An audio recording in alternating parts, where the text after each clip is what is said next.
can't tell you how proud I was today parading along. I know you don't call it a march, we do, but parading along with you today, I was so proud. And especially when we came upon the counter demonstration, it was so much admiration for the respect and the dignity you showed, and I really was so proud of you. The Bloody Sunday Families is 42 years, as you all know, and we are now in a third process, and that's a police investigation. There's been something like 3 meetings with the families so far, and nothing. I can't give you anything constructive or hopeful out of those meetings. The police told us that they had 2,500 witness statements that they wanted to go through, and when we asked, well, what about questioning the soldiers, they said, well, no, they were going to leave those until last. Of course, we objected to that, because usual police procedure would be, if you have a suspect for a crime, you bring them in, you arrest them, and you bring them in for questioning. And of course we put that to them, and their answer to that was, well, what we want to do is build as strong a case as possible, and we'll only get one chance at it, which you know is ridiculous. Why would you only get one chance at it? When you have a suspect, you can bring that suspect, you can question that suspect as many times as they like. So none of it is making sense. The latest meeting actually was, they have whittled the 2,500 now down to 900 witness statements, and 400 odd soldiers. The families, they intend to start questioning the families about their statements, and like I said, we still complain that the families, the soldiers should be questioned first. We did ask the police, do you know the soldiers, the 9 soldiers that were involved? And they said yes. And so I'm presuming they know where they are and how to get to them. But what it is it's a delay. They say it's going to take 4 years. It's just another delay. You know, the Savile inquiry or the Bloody Sunday inquiry took 12 years, £200 million of taxpayers' money.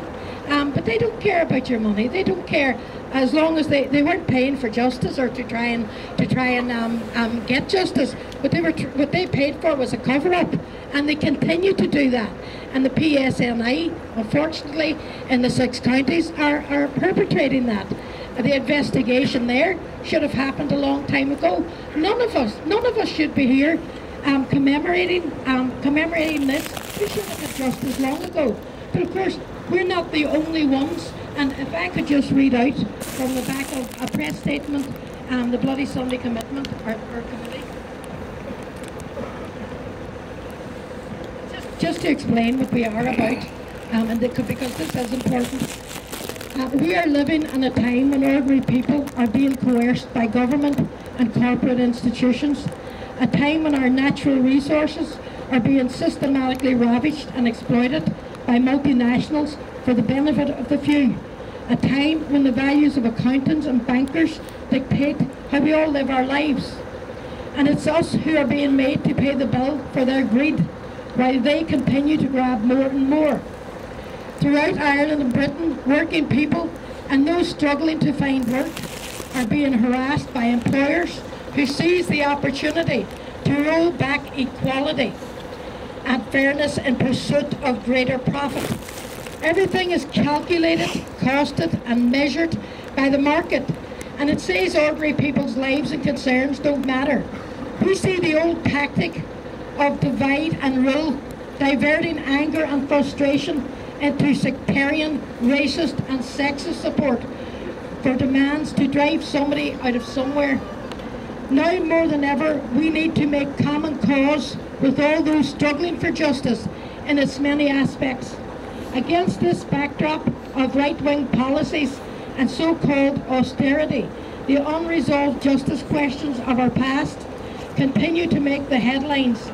Many long years after our loved ones were taken from us, relatives and friends still calling for truth and justice are increasingly being met with counter voices saying no to investigations, no to prosecutions, and no to inquiries and inquests.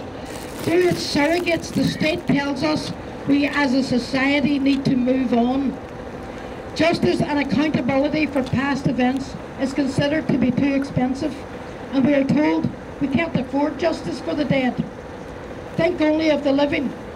Those who challenge that view are systematically isolated, alienated, and even demonised. And of course, that is actually happening to us in our own city in Derry by people who did used to support the Bloody Sunday March for Justice. The fact is, we intend to continue this march, and we thank you so much for your support. I can tell you actually that today also in Connecticut there is a Bloody Sunday March happening, so we do have support in other countries. Thank you so much. I think I've talked long enough. Thank you for your support.